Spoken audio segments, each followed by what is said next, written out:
Hi everyone, this is Medha. Welcome back to my channel, and today we're going to talk about my book haul for the month of March and maybe April as well.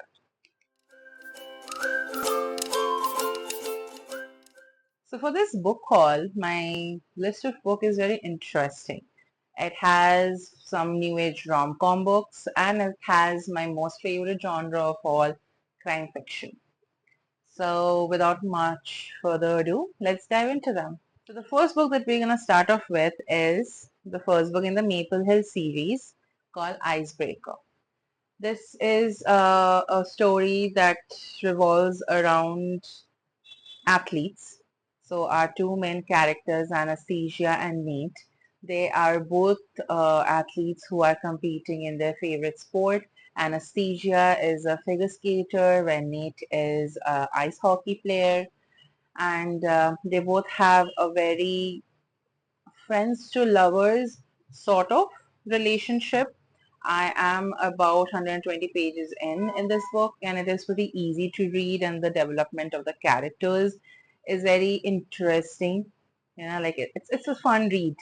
And this book has been all over BookTok and BookTube, so obviously I have been swayed by the preferences of all of my favorite booktubers and booktalkers, and I'm into the journey. So this is the first book in the series. I'll keep you updated on how this is. So my second book is actually a gift from one of my very close friends, and they were aware that I'm reading the Maple Hill series, so but they were not aware to see like the book number that I was on. So to be on the safe side, they've gifted me the third book in the series, Daydreamer. Though all of this, there are three books.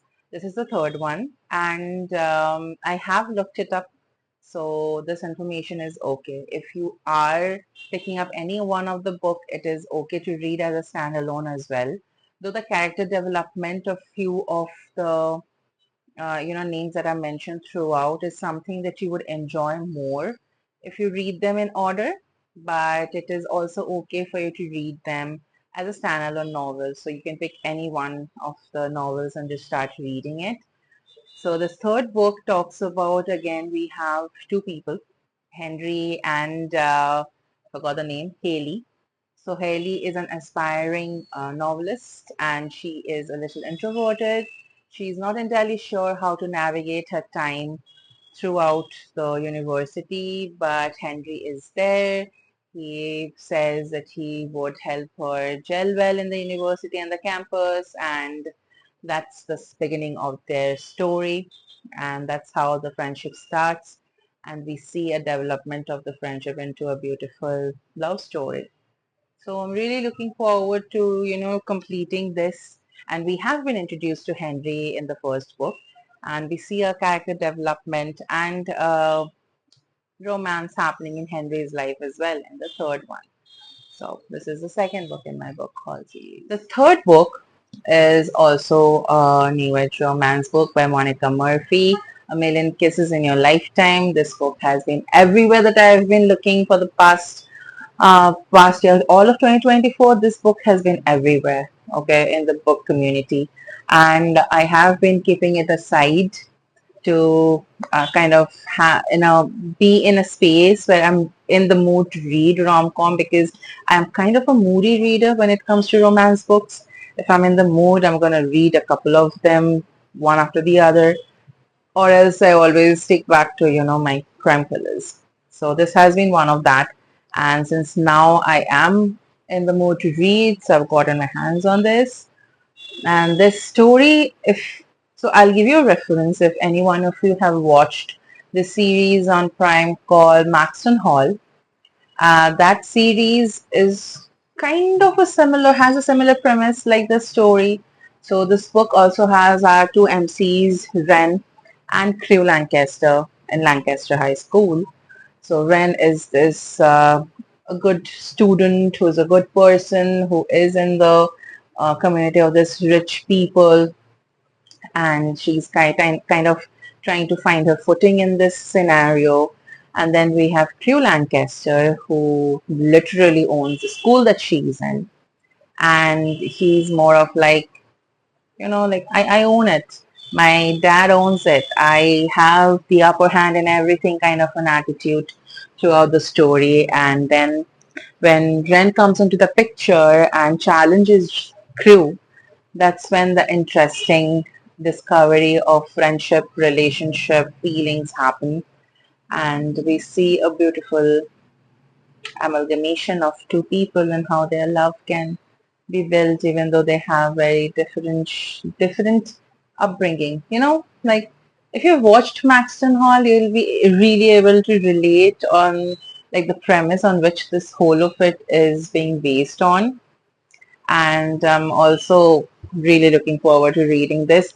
Also, insider information, my best friend has also got this book. Okay, and we're gonna buddy read. So if anyone who wants to join by the mid of March, maybe we are gonna start this. So comment down below if you also want to be a part of it. So I can create a group and all of us can read this together. So this is the third book in my book haul. Moving on to a very well received book. This has been, and I have like one of my friend lended me this book because she thought this is something that I would absolutely love. Is the 40 Rules of Love by Elif Shafak.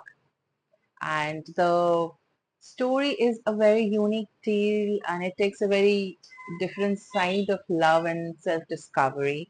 So our main character, Ella Rubenstein, is a homemaker and she has built a very perfect domestic life with her husband, with her three beautiful children, and but while building a domestic life, she has kind of never found a footing for herself, like, and that is something that I relate to so much because growing up, my own mother has been a homemaker, and there had been certain aspects where I also felt like, she is letting go of her likes and dislikes in certain situation because she wanted to cater to what I wanted or what the family needed.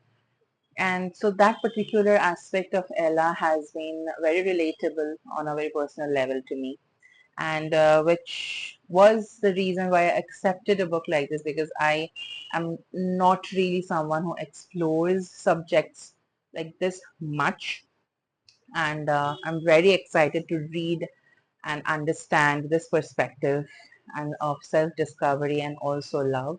So Ella, coming back to the story, Ella, our main character, she has kind of lost herself in this building this domestic life and all, and she's getting this she's getting this feeling of where she does not know what exactly she's missing in her life, but she also knows it at some point, but she cannot put a finger on it. So when like she has built a comfortable life around that, and she has certain time, she is starting to explore a work situation where she gets manuscripts from uh, publishers, and she reads the manuscripts and writes critiques on them, like how the manuscripts are and all of that. So one fine day when she and her family are having a family get together and they're having their lunch, she finally picks up this new manuscript that has come to the publishing house without much information, but just one letter from the author. And that was very intriguing to her, which leads her to finally open the manuscript and start reading it. And then the manuscript talks about Sufi. So, Sufi and the Sufi poet Rumi, which takes her to a journey of self-discovery and leads her to leave her domestic life behind to go in search of this author, because whatever the subject is on the manuscript, subject is of the manuscript, she is really relating to it on a different level. It is speaking to the unanswered bits that she is facing currently. So this is a very interesting story that I'm going to be reading this month or in February or in April. Sorry. So yeah. This is also very So interesting. for Include our our moving next on book, to we have our first crime thriller of the book called The Housemaid by Freda McFadden. And this is my second book by the author, but I am picking up this book because a movie is coming out really soon and I would really like to know the plot and have my own perspective of the story before Sydney Sweeney comes in. I'm a little biased. I'm really happy that she's a part of this movie, but then again, I want to know the story before I see it on screen. Are you one of those people who reads the book before the movie, or the sequence doesn't matter for you, or what you prefer more? I would really like to know if you are one of them. Please comment it down below so that we can discuss it more. Are you a read the book first and then the movie person, or are you like movie first and then the book? It does not really matter the sequence, whichever one I get to know about first. So anyway, back to the book. This book talks about a family, a very eerily rich family. Okay, Andrew and Nina, who hires this housemaid, and at first everything looks very normal, how it is, how rich families are with their housemaids and their children. But soon it seems like everything is not as pristine as it seems. Eerie situations and secrets are lurking around at every corner. And the housemaid is someone who's very suspicious. Okay, the character is very suspiciously portrayed in this book, and the couple who has hired her is also very suspicious. So we are not sure how this pans out. Anyone can be holding the main secret that solves the actual problem in hand. But will I be able to figure it out before the book ends? We'll see. Sometimes I do, sometimes I'm like so far away from the truth. It's really embarrassing. It was right there. It was right there, like pointing its finger at me, when I reached the climax. But then I couldn't figure it out. But I guess that's the fun of reading a crime fiction. That's the thrill that I look forward to. So anyway, Nina, the housewife, is very suspicious, and she kind of like knows everything, even if it's not happening in front of her eyes. And Andrew is like a laid back, the submissive husband kind of a person. And the maid notices that Nina overpowers the husband. Nina is sort of leading a life that she's liking day by day.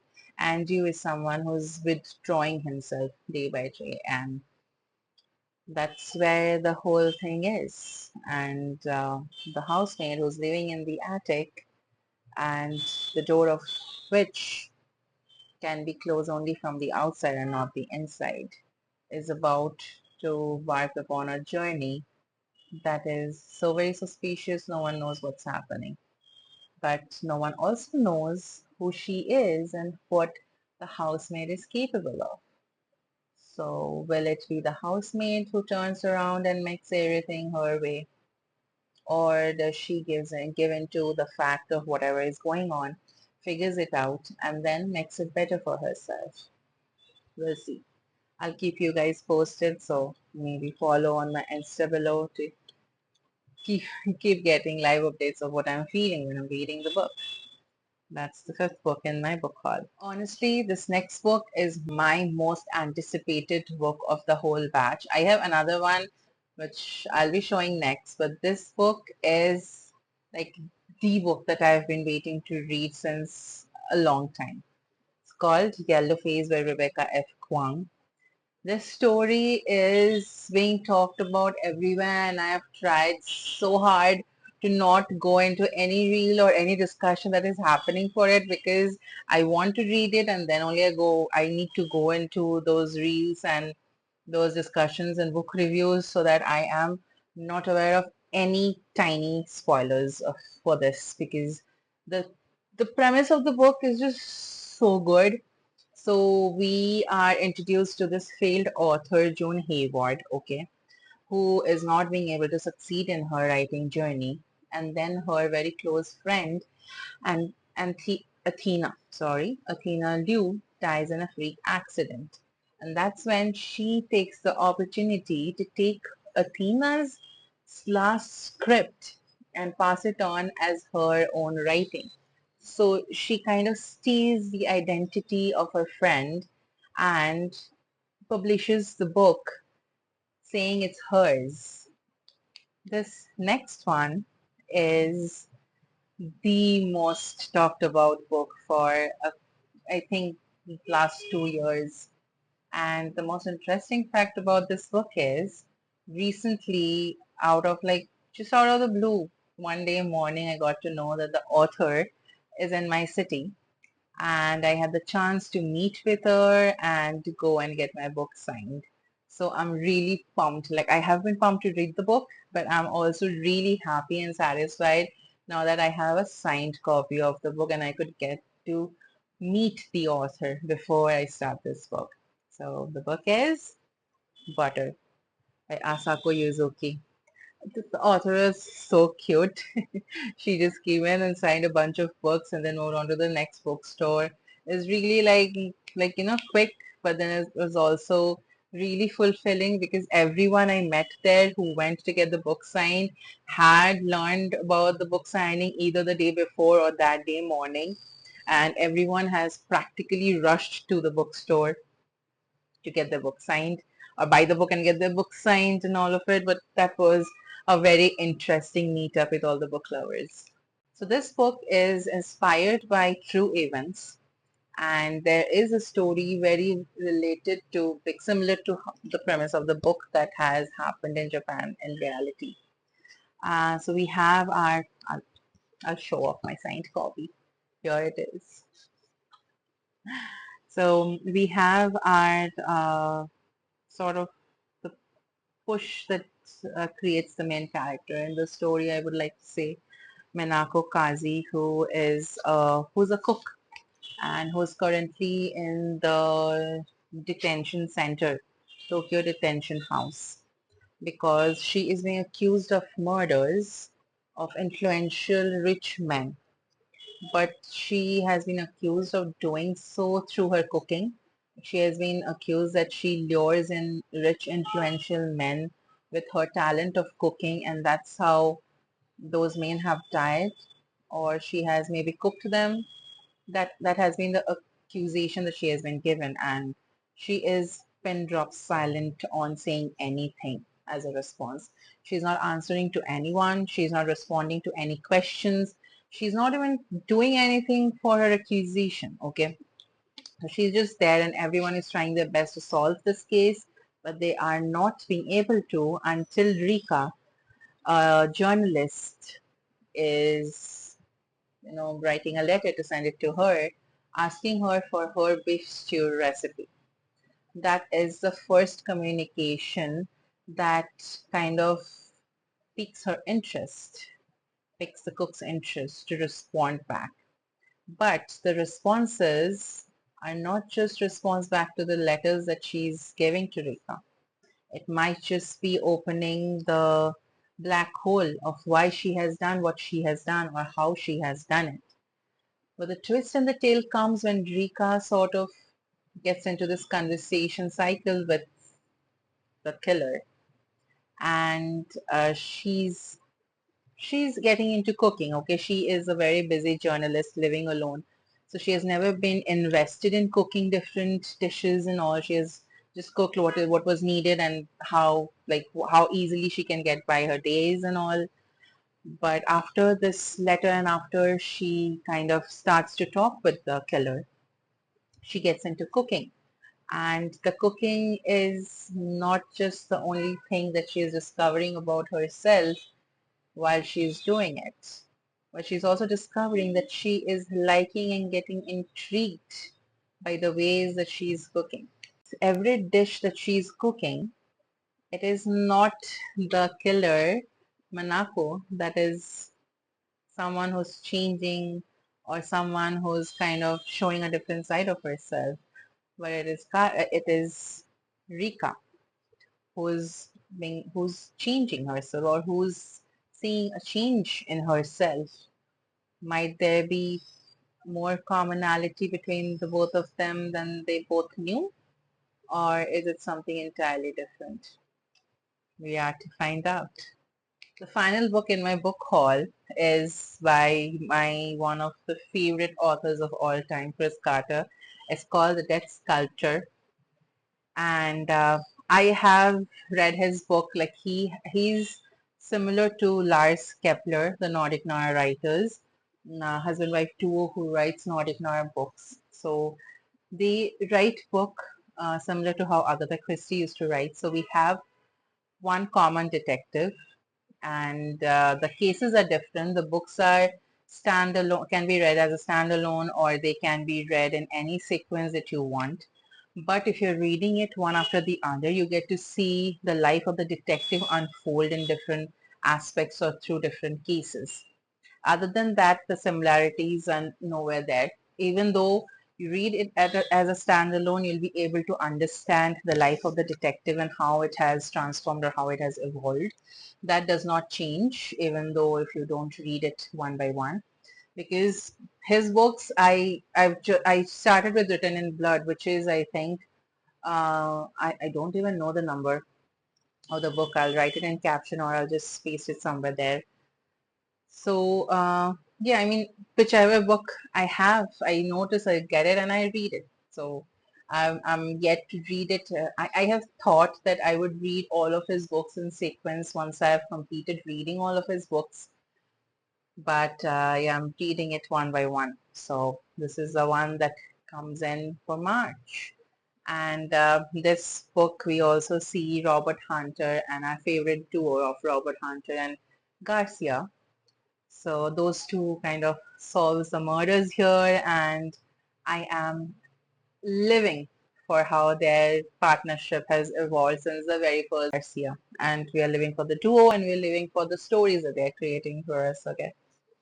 So in this book, we see that the story opens with a nurse, student nurse, whose patient is found murdered, and though he had very little time left to live, he was terminally ill, and but still he was murdered, and the brutality of the murder called in Hunter and Garcia to be the people to solve the mystery behind it.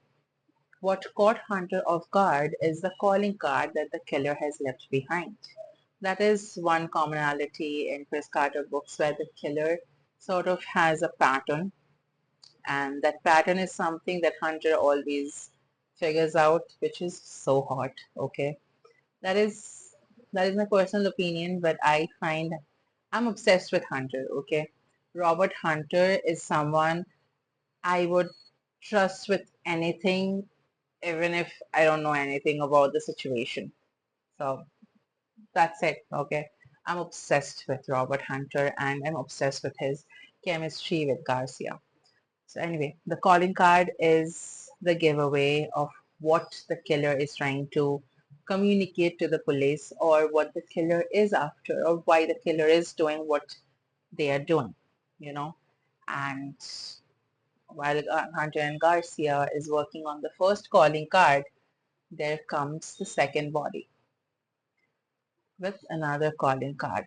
So Hunter is full-fledgedly involved in solving the clues that are left, diving deep into the past, the present, and the possibility of the future that the murders might have, or the common things that the murders might have, the the victims might have, and that leads to us being involved with him, because he literally do take us with him in the journey of finding whatever he's finding to solve the cases.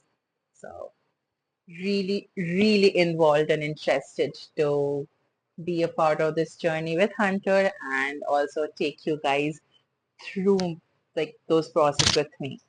Really looking forward to this one. So that concludes all of my books. Beyond the books and stories or talks about books, there are a few things that I am working on that I would really like to share with you guys. Is I have I had when back in 2018, 19, I had started to write fan fiction books, and though there had been just one book that I've written and stopped after 19 chapter because I couldn't continue it.